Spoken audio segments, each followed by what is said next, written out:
All right, tensions building ahead of next week's Democratic debate right here on CNN. After losing Wisconsin last night, Hillary Clinton is piling on Bernie Sanders, accusing him of prioritizing gun manufacturers' rights over the parents of the children killed at Sandy Hook.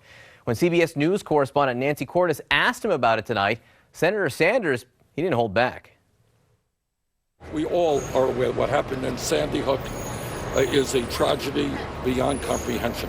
But maybe Secretary Clinton might want to apologize to the families who lost their loved ones in Iraq.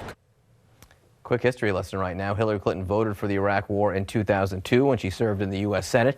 Back to 2016 right now. Mrs. Clinton and Mr. Sanders are focused on Pennsylvania today, a key state up for grabs later this month. Secretary Clinton spoke a short time ago at Carnegie Mellon University in Pittsburgh, and right now Senator Sanders is in Philadelphia at Temple University. We have some live pictures right now of this event. We have, there we go. We're waiting for him to speak. A very, very large crowd there. Our Brianna Keeler is there. She joins us. Brianna, you know, Senator Sanders, I think, thinks he has the wind at his back after last night in Wisconsin. What's the message tonight?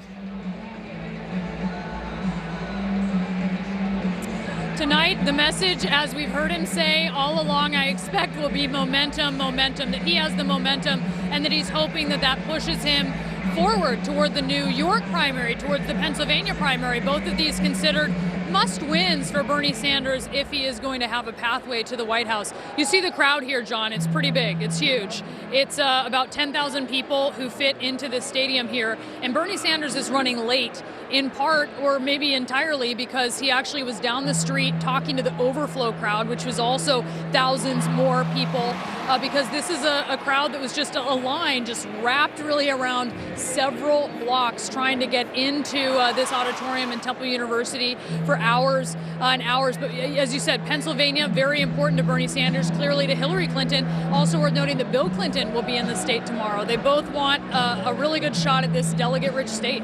All right, Brianna Keeler for us in Philadelphia at that Bernie Sanders event. We're going to keep our eye on that. Joining us now, CNN political commentators, Van Jones, a former Obama administration official. Bakari Sellers is a Clinton supporter and former South Carolina State House member. And Bill Press, he supports Bernie Sanders. He's also a talk radio host and author of Buyer's Remorse, How Obama Let Progressives Down. And Van, you're here with me right now. I want you to respond to something we just heard from Bernie Sanders. Nancy Cordes of CBS asked Senator Sanders to respond to a call from a family member of someone who died at Sandy Hook, saying that Bernie Sanders should apologize to the victims of Sandy Hook for his position on guns.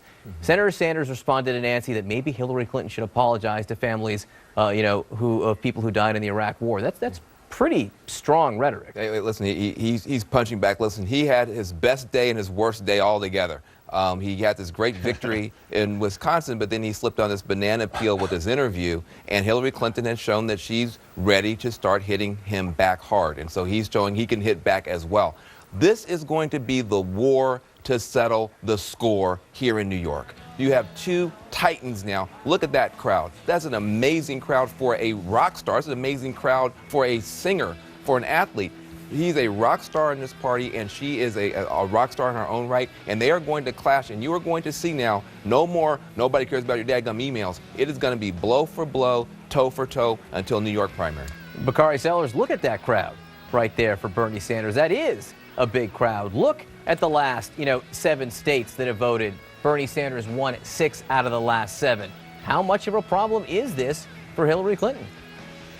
Well, what we've seen about this Democratic race is not as much about as a momentum as it is demographics. Hillary Clinton came out on March 15th and had an amazing showing. She won all 5 states, but there was no momentum after that. What we saw was the demographics change. When you get into Wisconsin, when you get into Alaska, when you get into Washington State and Hawaii, now those demographics are trending back in favor of Hillary Clinton. When you go to Pennsylvania, when you go to Maryland, when you go to New York City, you're looking at these diverse, very big, delegate-rich states, which Hillary Clinton plans on doing very well in. Delaware, Connecticut, where these issues of guns are very, very big issues. And yes, Bernie Sanders did slip on the banana peel, proverbial banana peel, as my good friend Van Jones says. And he even made it more difficult and treacherous when having this discussion about guns and having really any solutions for any of the problems that he put forth. Bill Press, again, we're looking at a crowd right now at a Bernie Sanders event in Philadelphia. You are a Bernie Sanders supporter. You're also a former Democratic superdelegate. which means I can ask you a question right now about superdelegates. The Sanders campaign is relying on superdelegates to switch allegiances from Hillary Clinton to Bernie Sanders because it's unlikely that Bernie Sanders will be able to get the delegates he needs to secure the nomination without them. How hard is it going to be for him to flip superdelegates who have already committed to Hillary Clinton?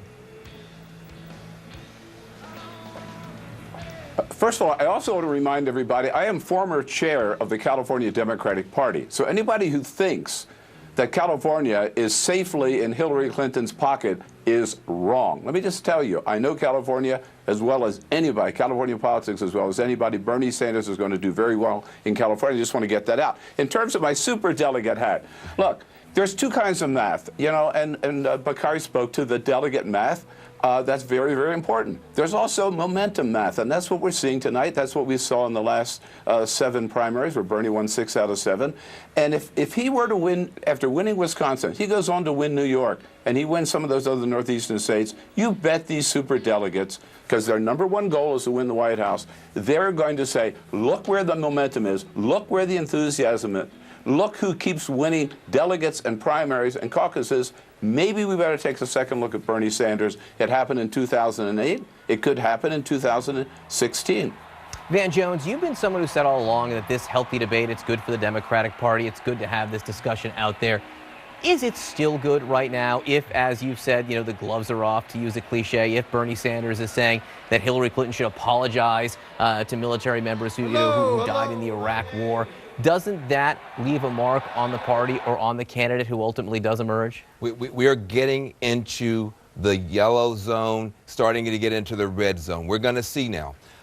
Bernie Sanders has a challenge. He's got to take the fight to Hillary Clinton. If he doesn't, she's going to take it to him. Hillary Clinton saying, welcome to my world. This is New York City. This is New York media. They are tough. I know how to deal with them. You don't. And I'm going to, every time you make a mistake, I'm coming after you.